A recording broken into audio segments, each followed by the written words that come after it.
సంక్షేమ పథకాలు, సామాజిక న్యాయం,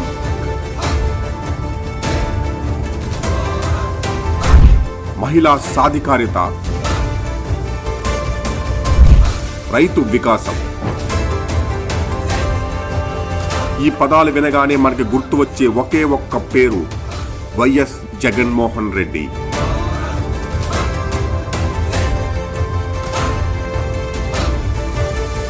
ఈ పేరు వింటే పేదవాడి పెదవిపైకి నవ్వు వస్తుంది, కార్మికుడి గుండెలోకి ధైర్యం వస్తుంది, రైతుకి కొండంత బలం వస్తుంది, ఆడవాళ్లకు అంతులేని శక్తి వస్తుంది. యువనేత, యువజన శ్రామిక రైతు నేత అయిన ఆయన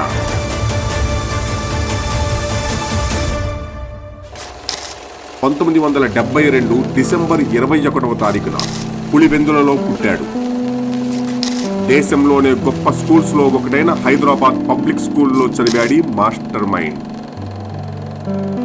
వ్యక్తిత్వంలో లాగానే చదువులో కూడా ఫస్టే ఈ విజనరీ. రాజకీయ కుటుంబంలో పుట్టినా అవంటే ఆసక్తి లేకుండా పెరిగాడు. MBA పూర్తి చేసి బిజినెస్ మ్యాన్ అవ్వాలనుకున్నాడు. కానీ జనం పంచకట్టిన పెద్దాయన కొడుకులో సూటేసుకునే బిజినెస్ మ్యాన్ కాదు, ఖద్దరేసి మాకు రేపటిని చూపెట్టే నేతున్నాడన్నారు.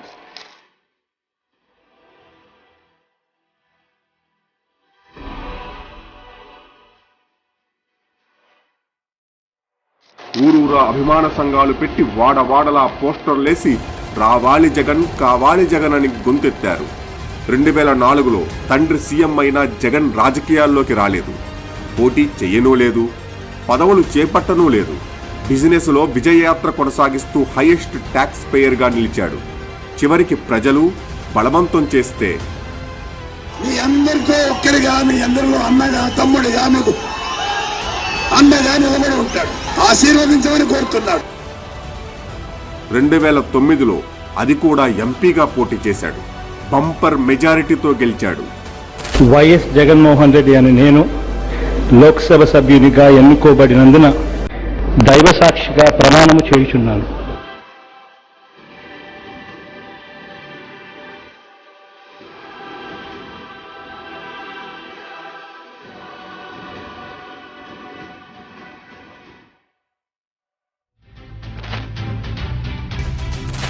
జనాల్లో జగన్ చరిష్మాని చూసి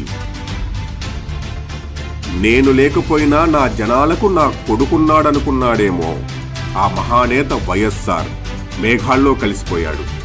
తండ్రి బాధ్యత భుజానెత్తుకునేవాడే నిజమైన కొడుకు.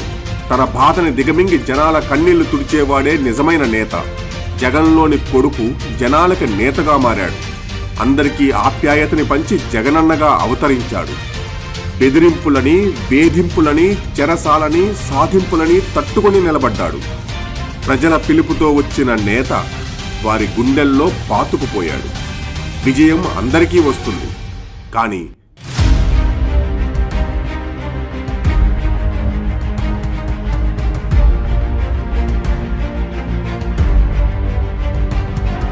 వైఎస్ జగన్మోహన్ రెడ్డి అనే నేను